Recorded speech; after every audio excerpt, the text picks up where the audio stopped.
왼쪽은 이렇게나 화창한데 촉촉하게 비가 오는 신기한 날씨입니다. 지금 이쪽만 비가 오나봐요. 저쪽은 하늘이 맑고 푸르거든요. 그리고 해가 이렇게 눈부시게 빛나고 있는데 어떻게 이렇게 비가 오는지 참 신기한 기후입니다. 지금은 7월 22일 수요일 6시 4분입니다.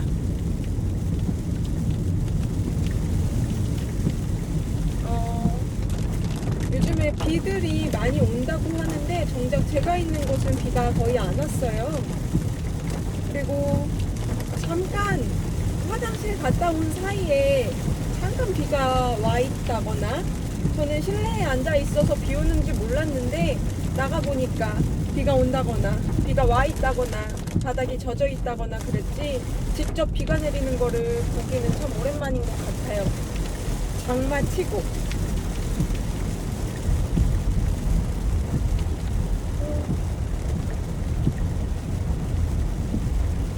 태양과 비가 공존하는 공간이라니 참 신기합니다.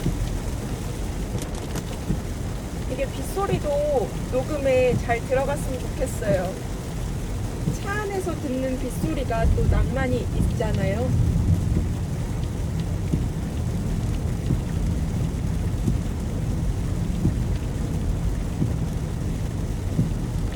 그런데 비가 그렇게 많이 오는 것은 아닌데 제 앞에 차가 지금 저 속도 40이거든요.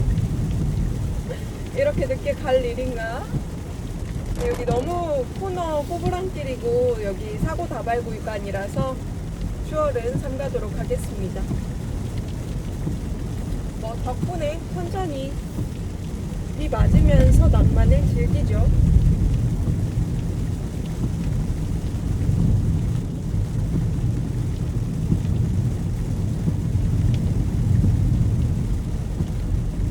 이제 바쁜 시즌이 끝나서 오늘은 정말 한가했습니다. 손님이 한 3분 왔나? 오후에는 거의 뭐 하루 종일 책 읽다가 핸드폰 보다가, 오전에는 면접 준비를 할 시간이 있어서 면접 준비도 좀 했고요. 아주 여유로운 하루를 보낼 수 있었습니다.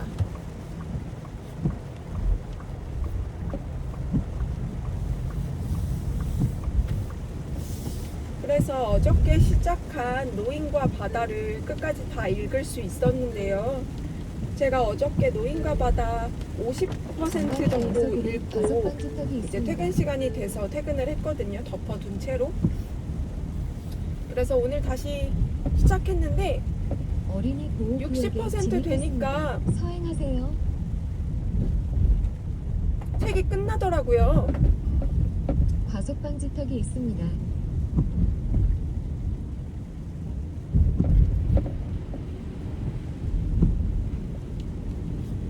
그래서 좀 당황을 했답니다. 아니 아직 40%가 남았는데 왜 벌써 끝났지? 나머지는 거의 작품 해설이었어요. 이 옴긴이라고 해야 하나? 번역가라고 해야 하나? 그런 한국인이 적은 작품 해설이 거의 뭐 40%, 30%를 차지했고요. 책은 정작 60%밖에 되지 않았습니다. 그래서 책이 이제 곧 끝나갈 것 같은데, 산티아고 노인의 여정이 곧 끝나갈 것 같은데 아직 책은 절반 이상밖에 안 남았는데 어떻게 끝나려나? 마을에 도착해서도 또 어떤 이야기가 이어지나 생각하고 있었는데, 넘어가니까 갑자기 작가 옴기니의 말, 작품 해설 이렇게 떠가지고 당황을 했답니다. 저는 아직 노인과 바다를 품을 만큼 그런 역경이라든지 고난이라든지 그런 것을 경험하지 못했나 봐요.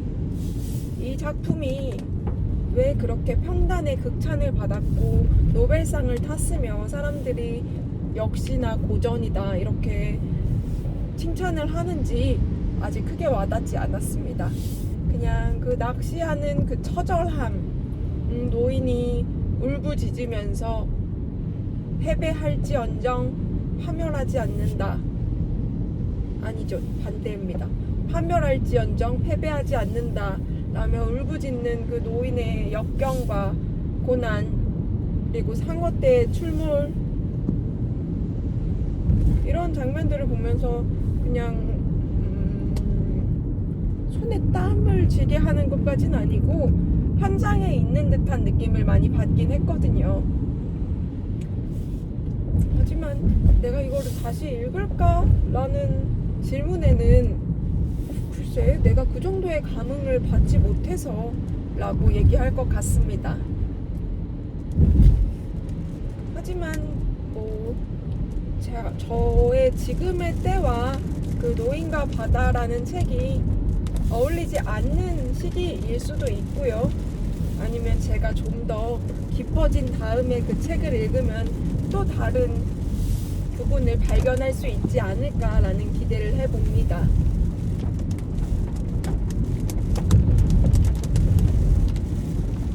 우선 저는 책 한 권을 다 읽었다는 점에, 그리고 그렇게나 유명한 노인과 바다라는 책을 그래도 제가 그 내용을 알고 그 책을 읽었다는 점에 의의를 두고 싶습니다. 그래서 오늘 독서적금도 10,000원을 추가해가지고요. 지금 33만원, 올해 33만원 모았습니다. 책 32권을 읽은 셈이에요. 그리고 그 다음에 또 가볍게 읽을 만한 책이 뭐가 있을까 하고 제가 저장해둔 서재를 이렇게 훑어보니까 갈매기의 꿈이라는 책이 있더라고요. 그 책도 예전에 SNS를 항해하다가 발견한 추천 책 중에 한 권인데 언젠가 읽어야지 하고 넣어놨던 책입니다. 그런데 노인과 바다, 갈매기의 꿈, 어쩐지 맥락이 비슷한 것 같기도 하고 읽는 시간은 정작 그렇게 오래 안 걸린대요. 집중해서 읽으면 1-2시간 내로 완독을 한다고 하니까요. 한번 폈는데 정말 30분 정도 읽었더니 한 반절 도달하더라고요. 중간중간에 갈매기들 사진도 참 많이 들어가 있고요.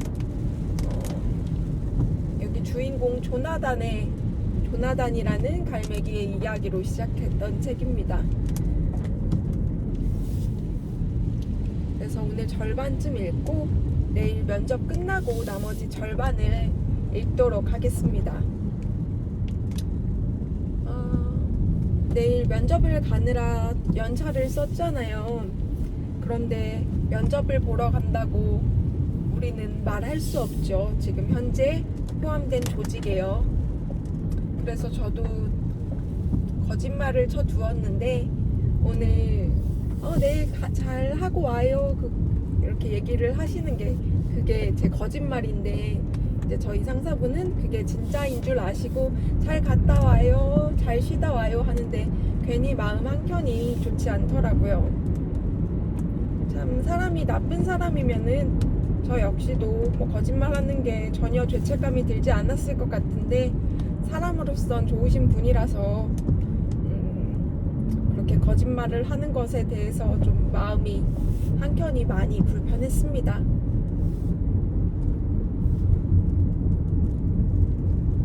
그래도 잘 봐야겠죠.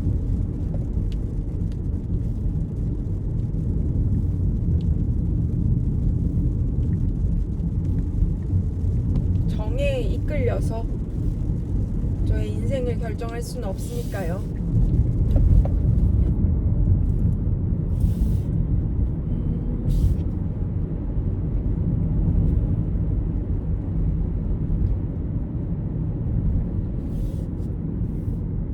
오늘 그 작품 해설에서요, 노인과 바다의 작품 해설에서 좀 인상 깊었던 문장이 있습니다. 문학 작품은 무엇을 말하느냐 보다 어떻게 말하느냐가 훨씬 더 중요하다라고 했어요. 참 맞는 말인 것 같아요. 제가 지금 이렇게 유튜브를 올리면서 평가를 받는 것도 제가 무엇을 말하냐라는 거를 평가를 받는다기보다는 어떻게 말을 하냐를 이제 배우려고 하는 거거든요. 어떻게 더 잘 말할 수 있을까를 발전시켜 나가려고 하는 것이기 때문에 그 문장이 저에게 많이 와 닿았습니다. 무엇을 말하냐는 이미 제 안에 30년 동안 30년 이상을 제가 살면서 무엇을 말할지는 제가 경험한 것들도 많고 지금도 책들을 읽으면서 많이 인풋을 넣고 있잖아요. 하지만 그것을 어떻게 말하느냐는 또 다른 스킬이 필요한 문제이기 때문에 그것을 어떻게 배워나가야 할지 일단 지금은 유튜브로 이렇게 하면서 재미나이의 평가를 받지만 단순히 하루하루 이렇게 녹화를 하는 것 이상으로 더 배우고 싶기 때문에 좀 더 욕심을 내볼까 합니다. 오늘 갈매기의 꿈에서 조나단이라는 갈매기가 그랬던 것처럼요. 다른 갈매기들은 그저 먹기 위해서 살죠. 그들은 나는 스킬이 필요 없습니다. 그냥 최소한의 날갯짓으로 먹을 수 있을 정도로만 날아오르죠. 하지만 조나단은 먹기 위해 사는 게 아니라 날기 위해 삽니다. 더 빠른 속도로 더 멋진 비행을 하다가 결국 무리에서 쫓겨나게 되죠. 하지만 저는 조나단처럼 무리에서 쫓겨날 정도로 무리에서 쫓겨나고 싶지 않아요. 저는 사람들 사이에서 속하면서 살고 싶습니다. 하지만 조나단의 그 배움의 의지는 충분히 제가 안고 갈 필요가 있을 것 같아요. 이 스피치도 마찬가지고요.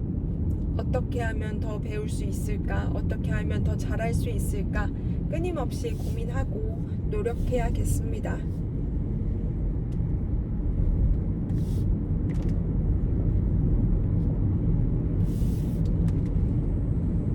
그래서 제가 어저껜가 그저께 찍은 유튜브를 재미나이에게 또 평가를 요청을 했더니 재미나이가 저에게 결론을 먼저 말하고 그 다음에 이유 그리고 예시를 들고 마지막에 결론을 한 번 더 짚고 넘어가는 식으로 그런 형태의 스피치가 좋다라고 하더라고요.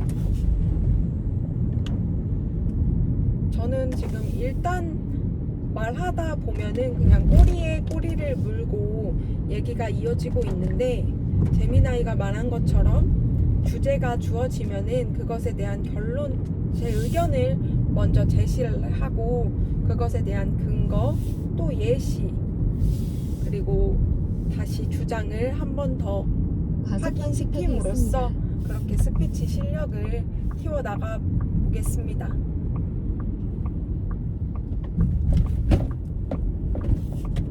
과속 방지턱이 있습니다.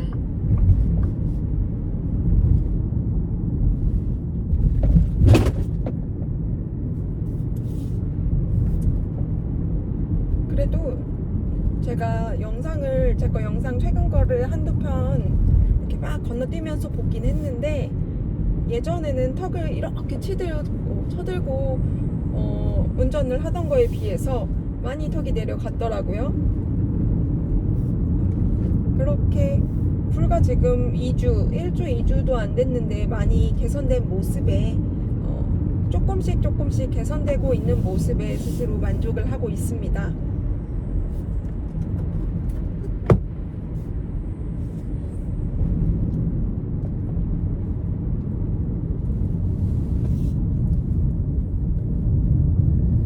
그럼에도 얘기를 하다가 보면은 또 운전에 집중하고 시간이 지나다 보면 어느 순간 다시 턱이 고개를 드는데요. 그래도 의식적으로나마 계속 내리려고 연습을 하고 있으니까요. 노력을 하고 있으니까요. 그마저로 충분한 게 아닌가라는 생각이 듭니다. 왜 있잖아요. 도수 치료를 받으면 자세 교정을 해주는데요. 바른 자세가 참 어렵습니다. 우리는 항상 편한 자세를 유지하려고 하죠. 우리가 앉아있던 서있던 자꾸 편한 자세로 몸이 변하곤 합니다. 하지만 바른 자세는 불편하죠.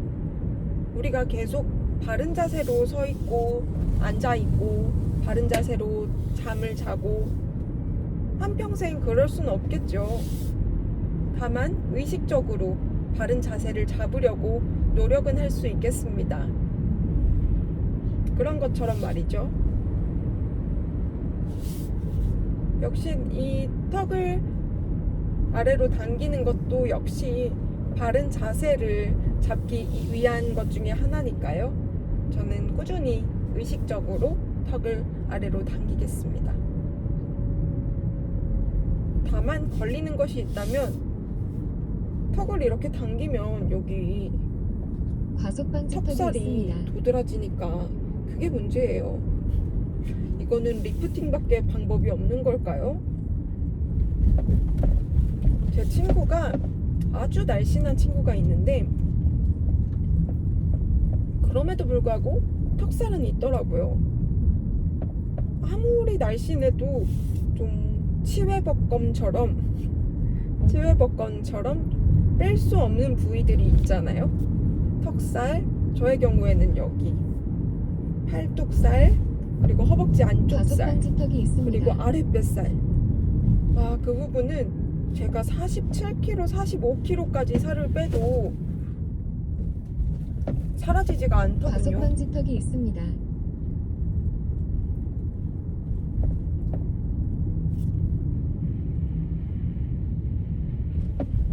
과속 방지턱이 있습니다.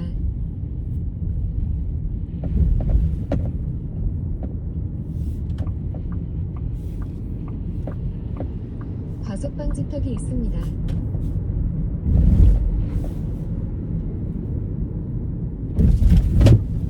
과속 방지턱이 있습니다.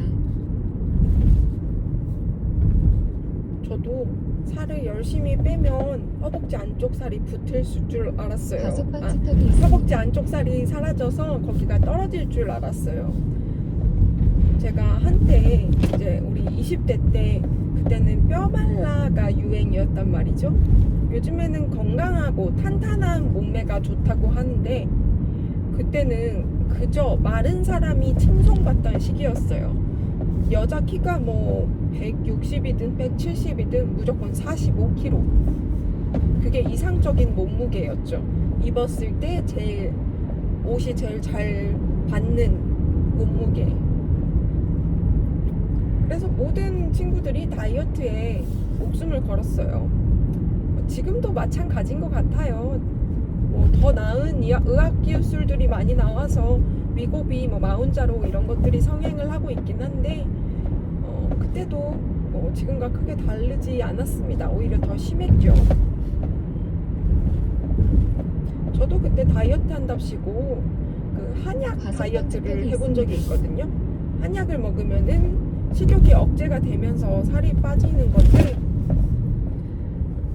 그걸 먹고 제가 45kg까지 뺀 적이 있습니다. 정말 그 몸이 딱 좋더라고요. 너무 그냥 옷태도 잘 받고 그냥 제가 봤을 때 나 이 정도 몸이면 너무 좋겠다 싶었는데 그걸 유지하기 위해서는 하루에 그냥 닭가슴살 한 덩이만 먹어야 그 몸무게를 유지할 수 있는 양이었습니다. 200m 시속 30km 단속 구간입니다. 그래서 그 어린이 몸무게를 보호구역에 몇 달도 채 진입했습니다. 유지하지 서행하세요. 못하고 저는 다시 원래 몸무게로 복귀를 했죠.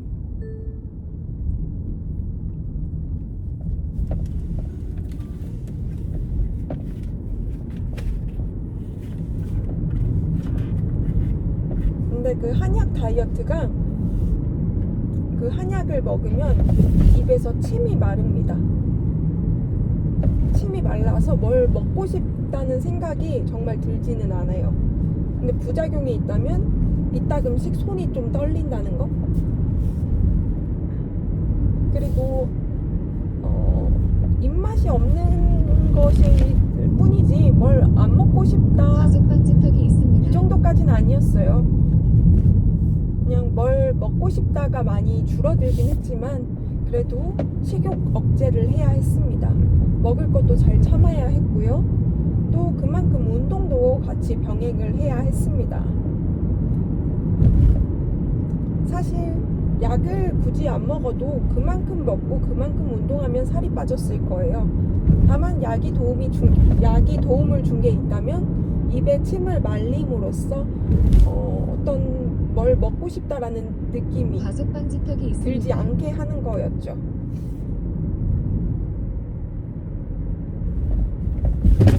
과속 방지턱이 있습니다. 그때야 뭐 젊었으니까 그런 약을 먹었지만 지금은 건강을 생각해서라도 그런 약은 잘 챙겨 먹지도 않을 거고요.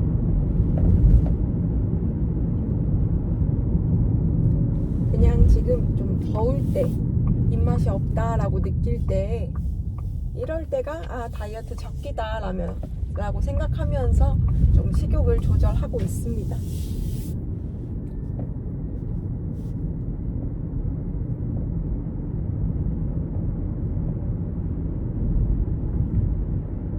그래도 제가 시험 준비하면서 한 1.5kg 정도 빠졌거든요. 제가 한 52, 3 왔다 갔다 했는데 지금 한 50.5에서 51 왔다 갔다 하고 있더라고요. 몸무게를 재보니까. 사실 이것보다 한 1, 2kg만 더 빠지면 좋겠다라는 생각은 있는데요. 쉽지 않네요. 일단 그러려면 저는 기초대사량이 워낙 낮기 때문에 저녁을 먹지 말아야 하거든요. 근데 저는 집에 가면 항상 맛있는 음식을 차려주는 명부가 있기 때문에 일단 그것은 불가합니다. 어저께도 제가 점심을 좀 많이 먹어서 오늘 저녁은 정말 가볍게 먹거나 아니면 건너뛰어야겠다. 그래, 오늘 건너뛰겠어! 하고 집에 갔는데 명부가 오징어 짬뽕 라면 있죠? 오짬을 끓여준다는 거예요. 그래서 안 돼, 나 안 먹을 거야 했는데 이미 오징어랑 그 스프랑 해서 뭐 육수까지 내가지고 베이스가 다 준비가 됐대요. 그걸 보는 순간 눈이 저는 헷가닥 돌아버렸습니다. 그리고 어저께 먹은 오징어 짬뽕은 후회하지 않습니다. 후회가 남지 않아요. 너무 맛있었거든요. 2개를 끓였는데 밥까지 말아 먹었습니다.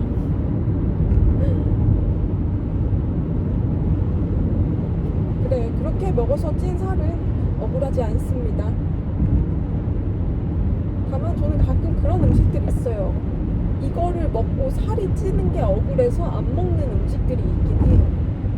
최근에 어떤 샌드위치를 누가 주셨는데 한 입 먹는데 너무 맛이 없는 거예요. 제가 샌드위치, 토스트 이런 거 굉장히 좋아하거든요. 저는 햄버거보다 토스트, 샌드위치 팝니다. 제가 샌드위치를 정말 좋아하는 입장인데 그건 너무 맛이 없더라고요. 한 입 딱 먹었는데 이거를 먹고 살이 찌는 게 너무 억울하다 해서 한 입 먹고 버렸습니다. 맛이 없어도 꾸역꾸역 먹는 게 아니라 그냥 살찌는 게 아까워서 버립니다.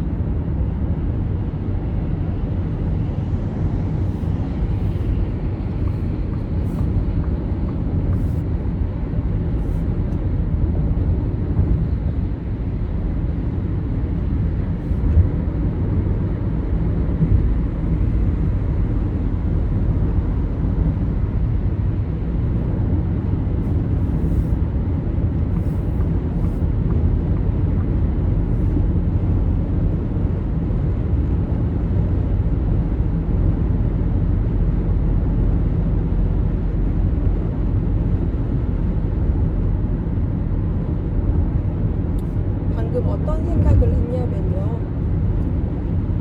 제 차 앞에 있는 차가 너무 천천히 가서 사실 그 차는 천천히 가지 않았어요. 속도가 한 90에서 100 정도로 가고 있었으니까요. 하지만 앞에 1차선이 다 뚫려 있고 제 앞에는 1차선, 2차선 둘 다 차가 나란히 가고 있었습니다.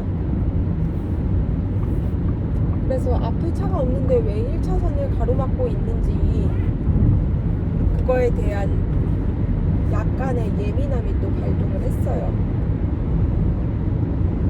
좀 앞에 차가 없으면 천천히 갈 거면 2차선으로 가셔라.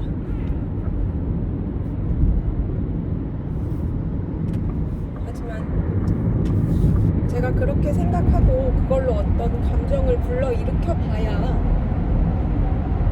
그게 그 사람한테 전달되는 것도 아니고 제 기분만 나쁘게 만들고 싶지 않아서 삼켰습니다.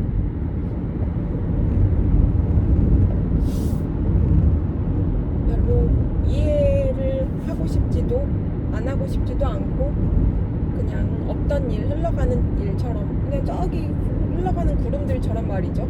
저 구름이 왜 저기 있냐 물어본다면 모르잖아요.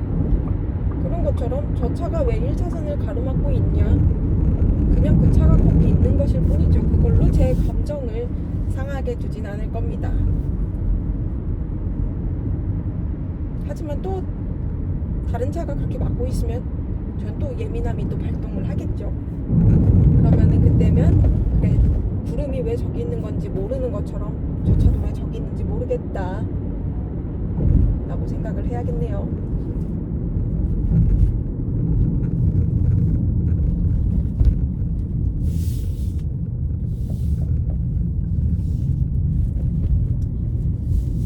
와, 제가 지금 거의 한 20km를 달려왔는데요. 여기는 비 한 방울이 안 왔네요. 오면서 어디는 비가 왕창 오고 어디는 바닥이 말라 있고 어디는 그냥 바닥만 젖어 있고 불과 20km를 오면서 다양한 기후를 겪고 있습니다. 정말 기상청에서는 예보하기 힘들겠어요. 2주 내리 비 온다고 올려놓은 거 인정합니다. 이거를 어떻게 뭐 하겠습니까?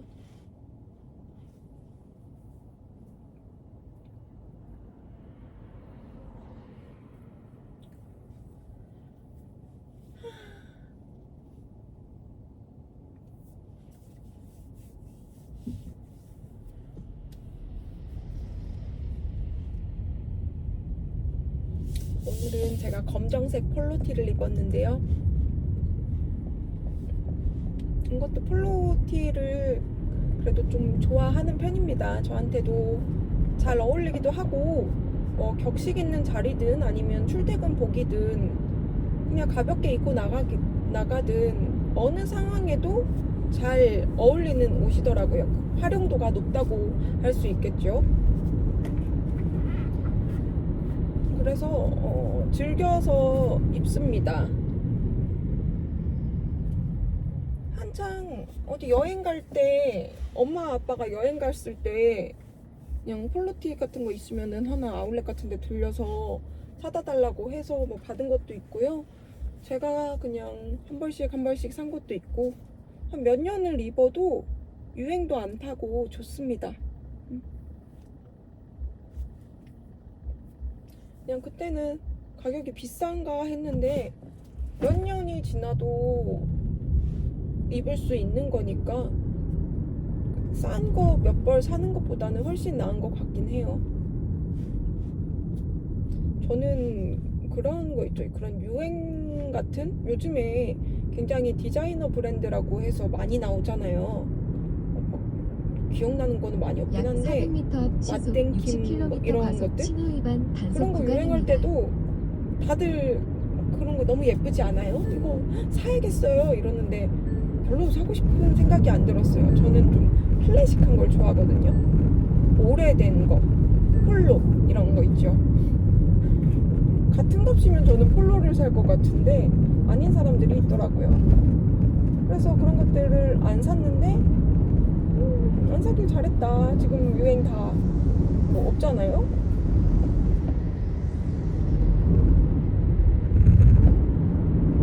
그에 비해서 또 폴로는 그런 거를 잘 안 타니까. 하지만 최근에 좀 그런 게 있었죠. 영포티의 폴로룩. 하지만 뭐라고 할 생각이 할 수가 없습니다. 저도 뭐 이제 곧 있으면 영포티에 가까운 나이니까요.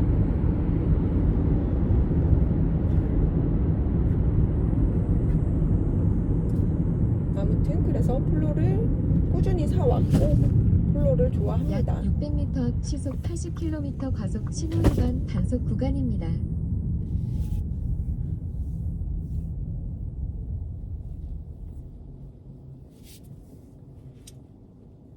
그래서 폴로 반팔티가 이런 폴로 셔츠부터 해가지고 반팔 니트 있죠. 여름에 가볍게 입기 좋은 니트, 폴로 니트들이 몇 벌 있어요.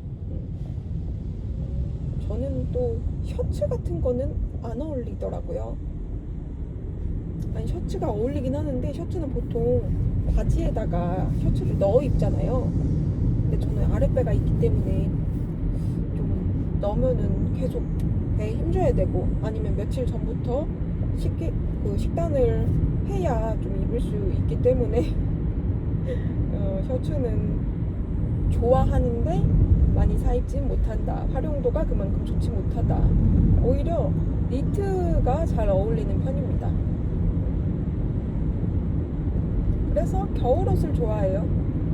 겨울옷이 좀 잘 맞고, 여름에는 주로 원피스를 많이 입습니다.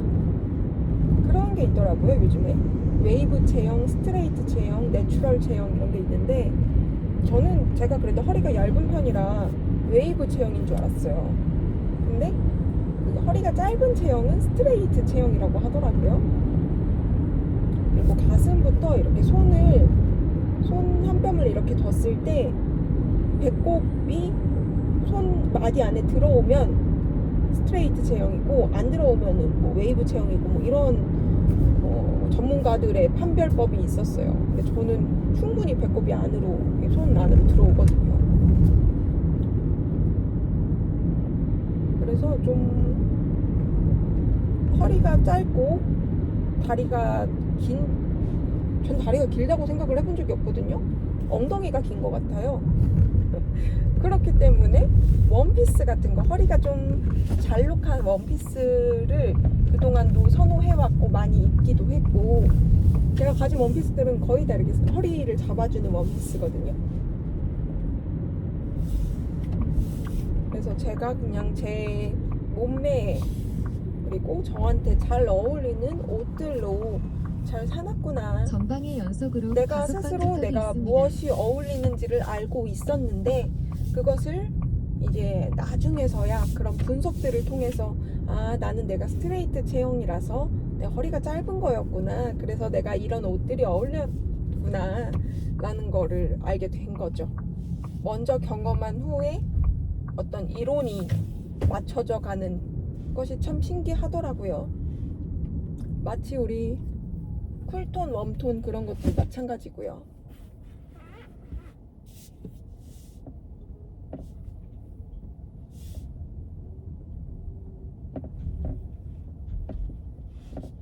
그래서 저는 집에 도착을 했고요.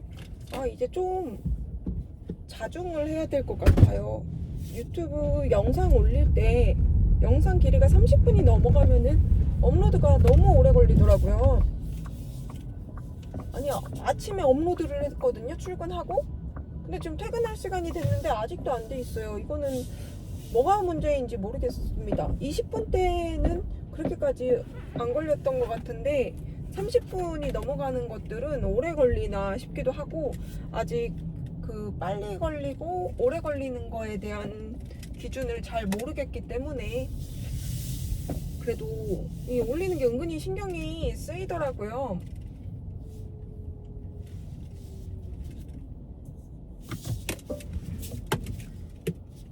그래서 좀 적당히 시간 컷을 해서 올려야 하나 싶기도 합니다.